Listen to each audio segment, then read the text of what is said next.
घोर कलयुग है। अभी तो देखते जाओ, बस पाप ही पाप बढ़ेगा। कलयुग को लेकर आपने भी यही कहते सुना होगा। क्या सच में कलयुग में पाप ही पाप बढ़ेगा? छल कपट लूट खसोट करने वालों का बोलबाला रहेगा। तो क्या मार्कंडे पुराण की ये बात सच है कि कलयुग में धर्म एक कोने में अपनी अंतिम सांसें गिन रहा होगा? शासक मनमाना राज करेगा, जनता से भर भर के टैक्स वसूलेगा, व्यापारी वर्ग में ईमानदारी नहीं होगी, क्षत्रिय वर्ग में ताकत नहीं बचेगी। तो क्या इसीलिए कलयुग को श्राप कहा जाता है और इस श्राप का प्रभाव अच्छे और भले लोगों को भुगतना पड़ेगा और पापी आनंद उठाएंगे? कलयुग के बारे में ये सब सुनकर आपके मन में भी प्रश्न आया होगा कि आखिर कलयुग की इस पृथ्वी पर कैसे शुरुआत हुई और किसने की?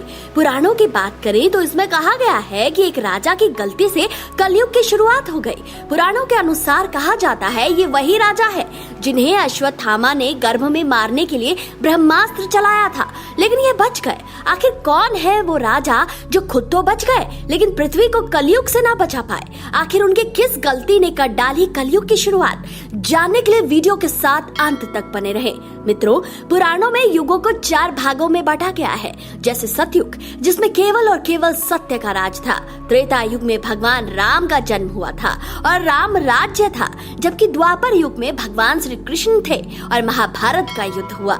और कलयुग के बारे में कहा जाता है इस युग के अंत में भगवान कल्कि अवतार लेंगे और हर तरफ फैले अधर्म का नाश कर धर्म की स्थापना करेंगे।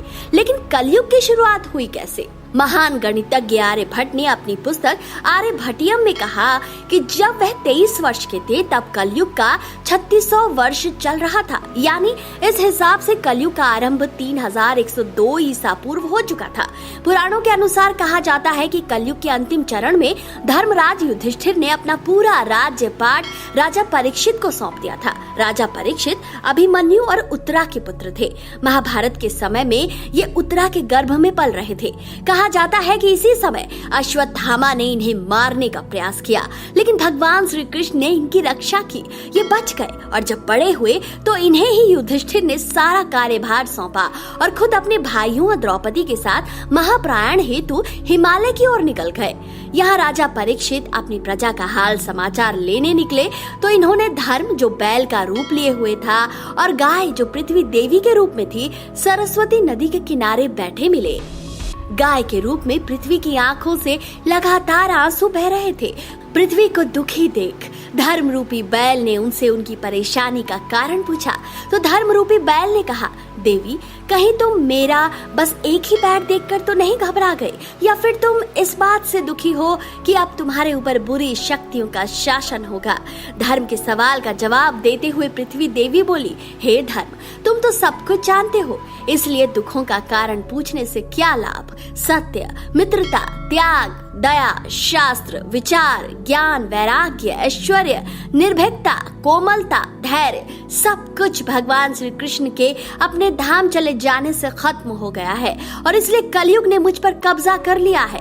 एक समय था जब श्री कृष्ण के चरण कमल मुझ पर पड़ते थे। मैं खुद को सौभाग्यशाली मानती थी, किंतु कलयुग के आते ही अब मेरा सौभाग्य समाप्त हो चुका है। धर्म और पृथ्वी आपस में बातें कर ही रहे थे, कितने में कलयुग वहां आ धमका और धर्म और पृथ्वी रूपी गाय और बैल को मारने लगा। राजा परीक्षित क्योंकि उसी मार्ग से गुजर रहे थे, तब उन्होंने अपनी आंखों से सब कुछ देखा तो वह कलयुग पर बहुत क्रोधित हुए। राजा परीक्षित ने कलयुग से कहा, दुष्ट, पापी, तू कौन है और भला क्यों इस निर्दोष गाय और बैल को मार रहा है? तू महाअपराधी है, तेरे अपराध की सजा तुझे जरूर मिलेगी। राजा परीक्षित ने बैल के रूप में धर्म और पृथ्वी के रूप में गाय को पहचान लिया था। राजा परीक्षित ने बैल रूपी धर्म से पूछा, हे धर्म, सतयुग में आपके तप, पवित्रता, दया और सत्य, यह 4 चरण थे। त्रेता युग में 3 चरण ही रह गए, द्वापर में 2 ही रह गए और अब इस दुष्ट कलयुग के कारण आपका एक ही चरण रह गया है, इसलिए गाय रूपी पृथ्वी दुखी है। यह कहते हुए राजा परीक्षित ने कलयुग को मारने के लिए अपनी तलवार निकाली और राजा परीक्षित के क्रोध के सामने कलयुग थर थर कांपने लगा और राजा परीक्षित के चरणों में गिर गया। राजा परीक्षित ने अपनी शरण में आए कलयुग को मारना उचित नहीं समझा। उन्होंने उसे जीवन दान दे दिया, लेकिन राजा परीक्षित ने कलयुग से कहा कि तुम लालच, छल, कपट, अधर्म की जड़ हो, इसलिए मेरे राज्य में तुम्हारी जगह नहीं। मेरे राज्य से अभी निकल जा और फिर कभी लौट कर नहीं आना।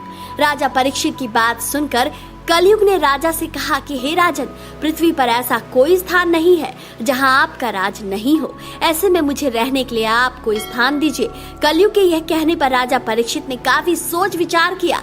ठीक है, जहां भी असत्य, मद, काम, क्रोध का वास होगा वहां तुम रह सकते हो। परंतु इस पर कलयुग बोला, हे राजन, यह 4 स्थान मेरे रहने के लिए पर्याप्त है, मुझे और जगह दें। इस बात पर राजा ने कलयुग को रहने के लिए स्वर्ण के रूप में 5वां स्थान दिया। कलयुग को रहने के लिए स्थान मिल चुका था, लेकिन कुछ दूर जाने के बाद अदृश्य रूप में वापस राजा परीक्षित के स्वर्ण मुकुट में निवास करने लगा। और इसी तरह से राजा परीक्षित के मुकुट के रास्ते कलयुग का धरती पर आगमन हो गया। तो मित्रों, कलयुग के बारे में आप क्या राय रखते हैं? कमेंट करके जरूर बताएं। वीडियो अगर पसंद आया है तो इस ज्ञान को अपने तक सीमित न रखें।